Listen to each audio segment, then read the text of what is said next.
Bonjour et bienvenue dans l'exposition Rock dans cette chambre du début des années 60. On est au tout début des années 60, donc au tout début du rock à Nantes, puisque le rock à Nantes commence le 29 avril 1962. Faut imaginer, vous êtes au Salon Mauduit, il y a des tables blanches partout, la bourgeoisie nantaise elle s'est installée, on est un dimanche après-midi. C'est Simon Musique, un magasin d'instruments de musique, un des deux grands magasins d'instruments de musique de Nantes, qui a monté ce concours d'accordéon, et pour le 18e, il a eu l'envie de faire participer des groupes de rock, les premiers à Nantes. On va avoir notamment les Rapaces, et les Rapaces vont gagner ce premier concours de rock. Alors, le lendemain, la presse n'est pas très tendre, puisque le lendemain, la presse dira qu'il y avait des grings, des grangs, des bruits, beaucoup de bruit. C'était un petit peu retour vers le futur avec Marty McFly. Ça a dû étonner tout le monde. Mais il y a un groupe qui va sortir vainqueur de cette soirée. Ça sera le premier groupe nantais, et surtout le premier groupe nantais à sortir un disque. Ce sont les Rapaces. Vise un peu ça si c'est mignon.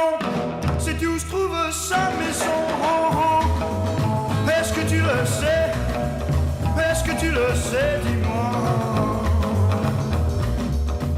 Le 45 tours des Rapaces, le fameux 45 tours. Alors, il a été pressé à Nantes, alors dans un studio nantais, le studio Scriptone. Alors, il faut savoir que c'était pas un studio fait pour l'enregistrement des disques, c'était un studio qui était fait pour l'enregistrement des réclames au cinéma, des réclames locales du cinéma. Mais ce 45 tours, qui tourne en 33 tours d'ailleurs, a été pressé à 4 exemplaires. C'est-à-dire chaque membre du groupe est ressorti avec son exemplaire. On en voit la pochette ici. Et on trouve également la coupe qui est juste à côté, qui est la coupe du premier concours de guitare.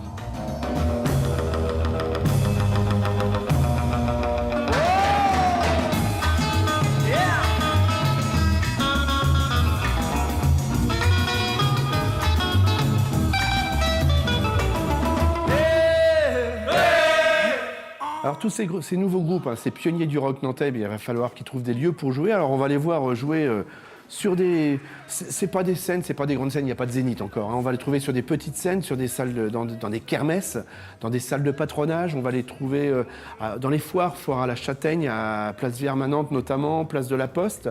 Et puis partout, on voudra bien les faire jouer. Et puis ils vont commencer à fleurir un petit peu partout dans la ville, dans des cinémas aussi, au cinéma Vox, sur des parquets après des dîners, comme au Laurier Fleuri par exemple, sur la route de Clisson. L'histoire du rock est en marche. Ces pionniers vont donner la voie et vont montrer le chemin à de nombreux autres groupes.